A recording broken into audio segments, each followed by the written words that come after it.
มามื้อนี้เนาะเราจะไปข้อที่12เราจะมาเบิ่งว่าข้อที่12นี้เขาเจ้าสิให้คำถามมาแบบใดหรือว่ารูปลักษณะแบบใดเนาะข้อ12เขาว่าให้สมผลปฏิ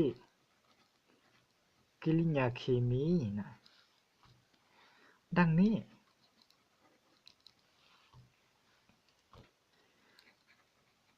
นาตรีคลอโรบวกให้อะซิดซัลฟูริกจังซี่เนาะมันจะได้หยังจะได้นาตรีออมซัลฟาตบวกให้อะซิดคลอฮิลิกเนาะบัดนี้เราจะไปคำถามตัวนี้เขาเจ้ายังให้มาบ่หมดเนาะเราจะไปเบิ่งว่าเขาเจ้าให้มาจังได๋อีกสมมุติว่าเขาว่าหัวน่ะ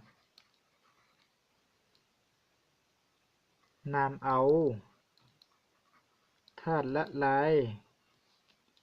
อะซิดซัลฟูริกตัวนี้ที่มีความเข้มข้นเนาะ 0.5 โมลต่อลิตรจำนวนปริมาตร250มิลลิลิตรนะถามว่า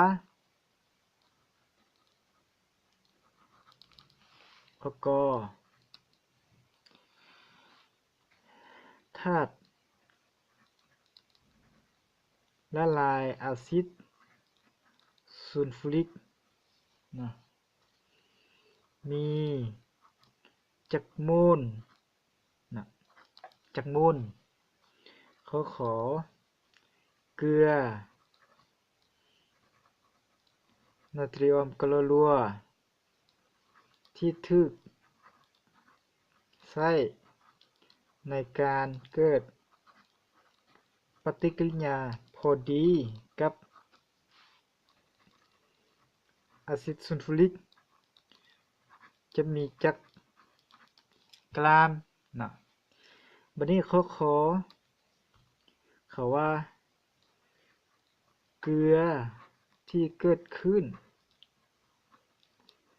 จะมีจักกรัมเนาะคำถามที่เขาเจ้าให้มามีทั้งเบิด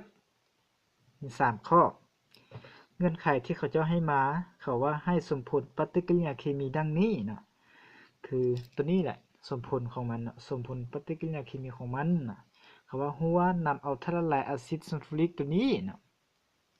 ที่มีความเข้มข้น 0.5 โมลจำนวนปริมาตร250มิลลิลิตรหรือว่าซนก้อนก็ได้นะถามว่าธาตุละลายอะซิดซัลฟูริกตัวนี้นะที่จะมีจำนวนเท่านี้นะมีจักโมลทั้งเบิดนี่นะ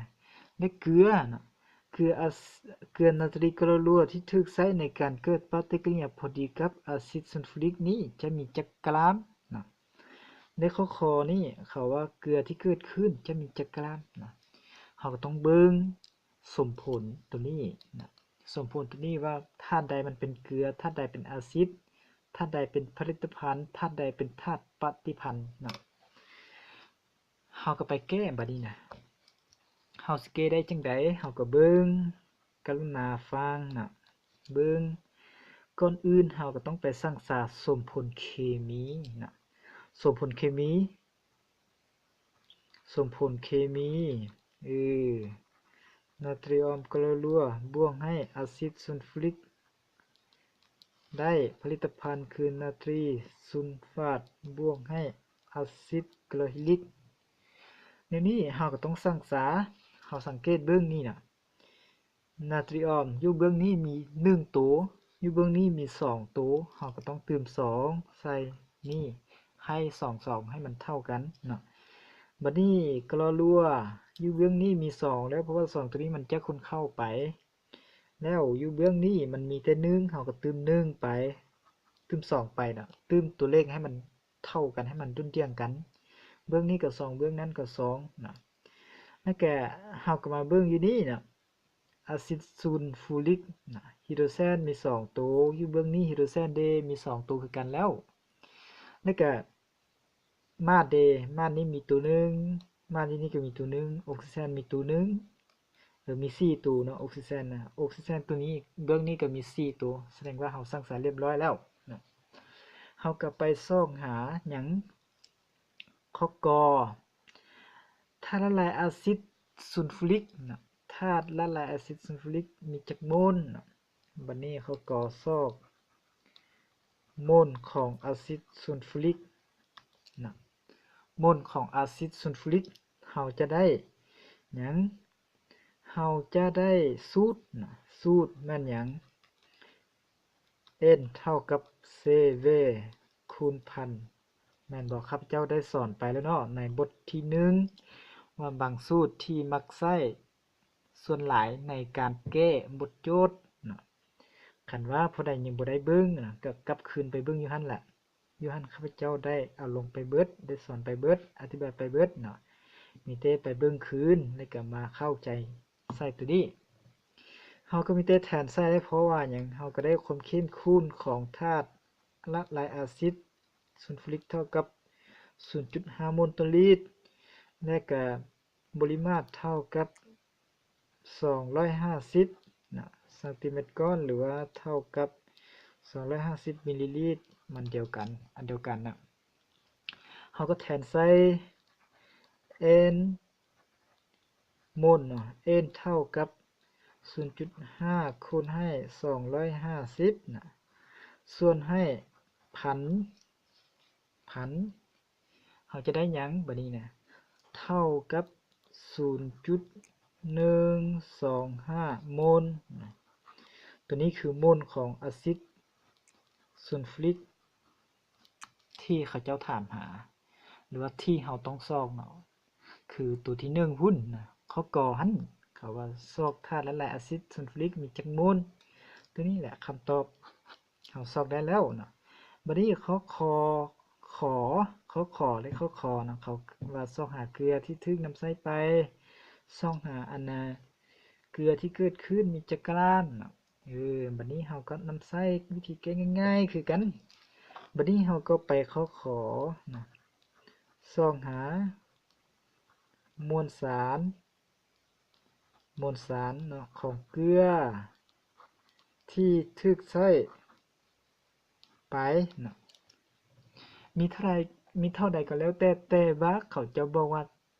จงซอกหาเกลือหรือว่าเกลือนาตรีกลอรัวนี้ที่ถึกใช้ในการเกิดปฏิกิริยาให้มันพอดี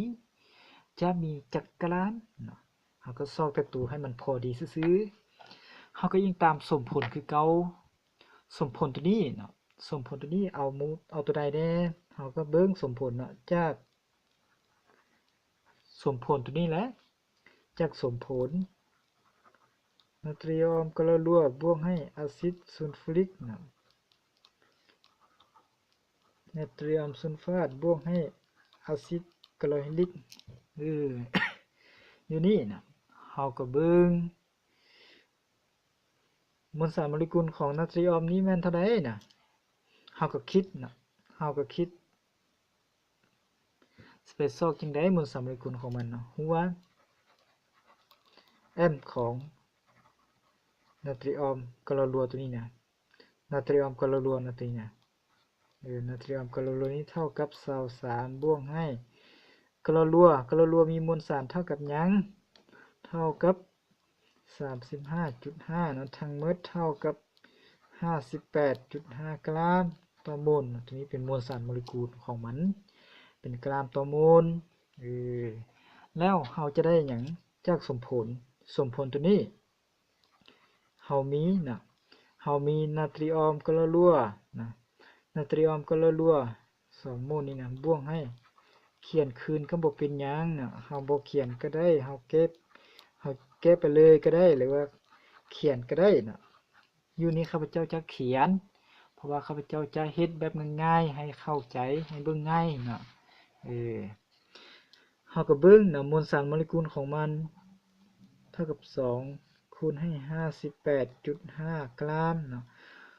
ตัวนี้ มันเป็นมวลสารโมเลกุล58.5 กรัมเป็นมวลสารโมเลกุลเลข2ตัวนี้เป็น2คือจำนวนโมลหรือว่าตัวเลขสังสานะต่อไปนี้ได้หยังพอดีกับนี่เนาะคำว่าพอดีนะพอดีกับอะซิดซัลฟูริกตัวนี้นะ1 โมลนี่นะ1 โมลนะถ้าว่าตัวนี้อีกกรัมเด้จะพอดีกับตัวนี้เท่าไหร่พอดีกับตัวที่เฮาซอกได้นะอยู่นี่0.125 โมลน่ะ0.125 โมลอยู่นี่เฮาจะได้จังเท่าใดเฮาจะได้x นี้จะเท่ากับคูณคุยกันน่ะx นี้จะได้เท่ากับเบิ่งเท่ากับ2คูณให้ 58.5 คูณให้ 0.125 ทีนี้เนี่ยเราจะได้แนวนี้แล้วบัดนี้เราสิหาวิธีจังไดเพื่อให้มันออกมาง่ายๆเพื่อให้เราคิดได้ง่ายๆนะเราสังเกตเลยเอาเลข2ตัวนี้คูณเข้าพจน์นี้มันจะได้เป็น58.5 คูณให้ 0.25 นะนี่ก็เฮาก็เบิ่ง 0.25 นี่ได้มาจากไสนะ 0.25 นี่ได้มาแต่ไส 2.25 นี่นะมันจะเท่ากับ 58.5 นี่คูณให้1/4 แม่นบ่ 0.25 นี่ได้มาจาก1/4 ทั้งหมดก็คือ 58.5 ส่วนให้4เนาะเฮาต้องหาวิธีคิดไล่ง่ายๆจังซี่มันจึงสะดวกให้เฮามันจึงบ่หลงบ่ลืมหรือว่าเฮาจึงบ่ผิดพลาดเนาะมันเท่ากับเท่าใดทั้งเบิดน่ะเท่ากับ1เท่ากับ4เท่ากับ6จุดเฮาก็หารเบิ่งเลยเนาะตัวเลขมันจุดตัวเลขหลายตัวเฮาก็หารเบิ่งส่วน4 1 ยัง18 6เนาะ4นะยังเหลือ225 46 24ยังเหลือ1เกิด2 5ก็เท่ากับ 4.625 กรัมตัวนี้เป็นคำตอบนะตัวนี้มันเป็นคำตอบของข้อขอไข่เนาะเขาว่าซ่องหามวลสารของนาตรียอมกลรั่วหรือว่านาตรีกลรั่วที่ทึกใส่ไปนะคำตอบมันก็ถูกเท่ากับ 14.625 กรัมนะวันนี้เราก็ไปซ่องหาเกลือที่เกิดขึ้นแม่นบ่ตามข้อคอเนาะคำถามข้อคออยู่นี่เขาว่าเกลือที่เกิดขึ้นมีจักกรัมนะเราก็เบิ่งตามสมผลตัวนี้นะเราก็เบิ่งว่าธาตุที่เกิดขึ้นมันมีหยังเด้ธาตุที่เกิดขึ้นมันก็มีแต่นาตรียมซัลฟาตและก็อาซิดกลอฮิลิกนะเกลือมันแม่นธาตุใดเกลือมันแม่นธาตุนี้เกลือมันแม่นธาตุนี้ธาตุนี้ได้แม่นหยังธาตุนี้มันเป็นอาซิดแล้วมันบ่แม่นเกลือบัดนี้เราก็ไปส่องหาเกลือที่เกิดขึ้นว่ามันมีเท่าใดซอกมวลสารมวลสารของเกลืออะซิดซัลฟูริกที่เกิดขึ้นเฮาก็เบิ่งสมผลเนาะจากสมผล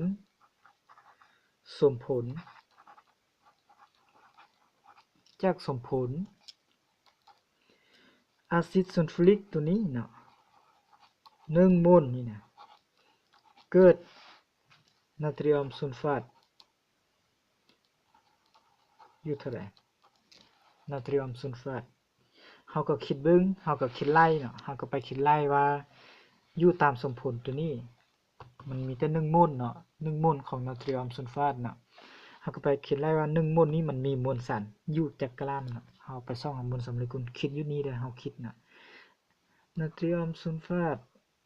เท่ากับหยังเท่ากับ23คูณให้2บวกให้32บวกให้16คูณ4นะสิได้หยัง46บวกให้ทั้งหมดตัวนี้เป็น96เนาะเป็น142 ตัวนี้มันเป็นมวลสารโมเลกุลของมันเราก็มาต่อใส่นี้คือเก่าเราก็มาต่อใส่นี้เราก็มาต่อเท่ากับ142กรัมเนาะอะซิดซัลฟูริกตัวนี้1โมลจะเกิดนาตรียมซัลฟาตเป็นเกลือนะเท่ากับ142กรัมนะแล้วถ้าว่าตัวนี้คือตามที่เขาจะให้มา0.125โมลนี่เนี่ยว่าจะเกิดตัวนี้อยู่จากกรัมเดี๋ยวเท่านี้ซื้อคำถามของเขาแล้วเราก็ไปแก้ได้เท่านี้นะอีกเท่าหยังอีกก็เท่ากับคนข่วยแล้วนี่นะบ่มีหยังยากเท่ากับ 0.25 คูณให้142คือกันนะเราก็เบิ่งว่า 0.25 นี่ได้มาแต่ไสนะ 0.25 ก็ได้มาแต่หยัง 0.5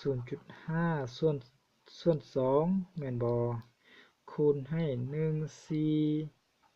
142แล้วบัดนี้ 0.25 ได้มาแต่ไสอีกบัดนี้ 0.25 ได้มาแต่1แม่นบ่ขอโทษเนาะตัวนี้เป็น 0.25 0.25 นะ 0.25 ได้มาแต่ไส 0.25 ได้มาแต่ 0.5 นะส่วนให้2อีกนะเฮาคิดง่ายๆแบบนี้ก็ได้เฮาหาวิธีคัดเลขให้มันเป็นตัวเลขงามๆเฮาจึงแก้บ่ผิดเนาะ 0.25 0.5 ตัวนี้ได้มาแต่ไสอีก 0.5 นี่ได้มาแต่1ส่วน2อีกแม่นบ่1ส่วน2ทั้งหมดส่วนให้4คูณให้142บัดนี้จะได้ทั้งหมดคือ1ส่วน8นะ1ส่วน8นี่คูณให้142เท่าหยังนี่ก็มีเท่านี้น่ะเราก็ไปคิดว่า142นี่หารให้8ทั้งหมดนี้ออก1 6 2 8 8 64แม่นบ่8 7 56 7 56ยังเหลือ6นะ0นะบัดนี้จุดจุดสิได้เท่าใดอัน7 8 56คือเก่าเนาะยังเหลือ4กับ17.75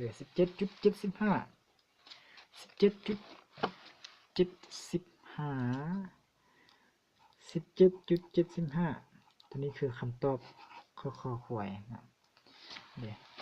บทแก้ของข้อนี้ก็มีแต่เท่านี้เนาะเราก็ทวนคืนเบิ่งให้สมผลปฏิกิริยาเคมีดังนี้นะตามที่เขาจะให้มาสมผลเขาว่านำเอาอะซิดซัลฟูริกมาจำนวนเท่านี้นะคำถามเขาว่าไปซ่องหาว่าอะซิดซัลฟูริกที่นำมานั้นมีจักโมลแล้วก็เกลือนาตรีกลอรัวที่ทึกใส่ไปมีจักกรัมและเกลือที่เกิดขึ้นมีจักกรัม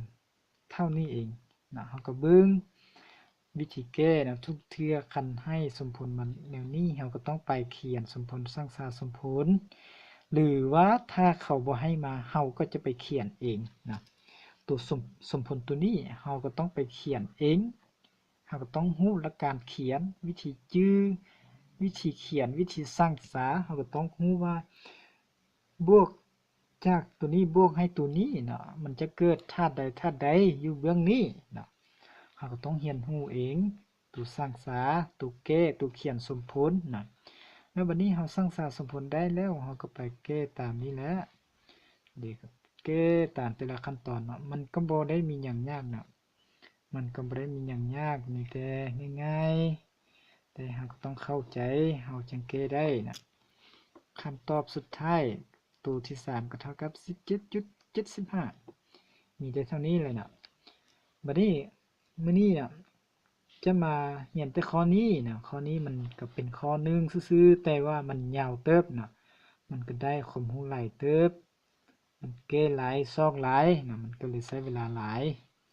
ฉะนั้นมื้อนี้เรามาเรียนแต่เท่านี้นะมื้อหน้าเราจะไปต่อข้อที่13ถ้าว่าผู้ใดสนใจหรือว่าทึกใจหรือมักวิธีการแก้แบบข้าพเจ้า ก็เชิญกดติดตามเนาะกดติดตามข้าพเจ้าและกดไลค์ให้ข้าพเจ้าคันว่าพวกเจ้ากดติดตามเนาะข้าพเจ้าเฮ็ดได้หรือว่าแก้ได้ตอนต่อไปมันจะโชว์มาทางพวกเจ้าเลยพวกเจ้าสิบ่มีเวลาหรือว่าบ่เสียเวลาไปซอกหาคลิปของข้าพเจ้าเฮ็ดให้พวกเจ้าเสียเวลาล่าๆเนาะมันจะออกมาหาพวกเจ้าเลยพวกเจ้าได้เบิ่งทันทีเลยก็ได้เนาะในนั้นเนาะมีแต่เท่านี้เนาะคันว่าผู้ใดบ่เข้าใจก็กรุณาเนาะหรือว่าพยายามกลับคืนเบิ่งเทื่อละขั้นตอนแต่ละขั้นตอนวิธีการแก้เบิ่งซ่าๆมาฟังคำอธิบายเนาะเบิ่งจับฮอบก็ได้บ่เป็นหยังขอให้เข้าใจเนาะ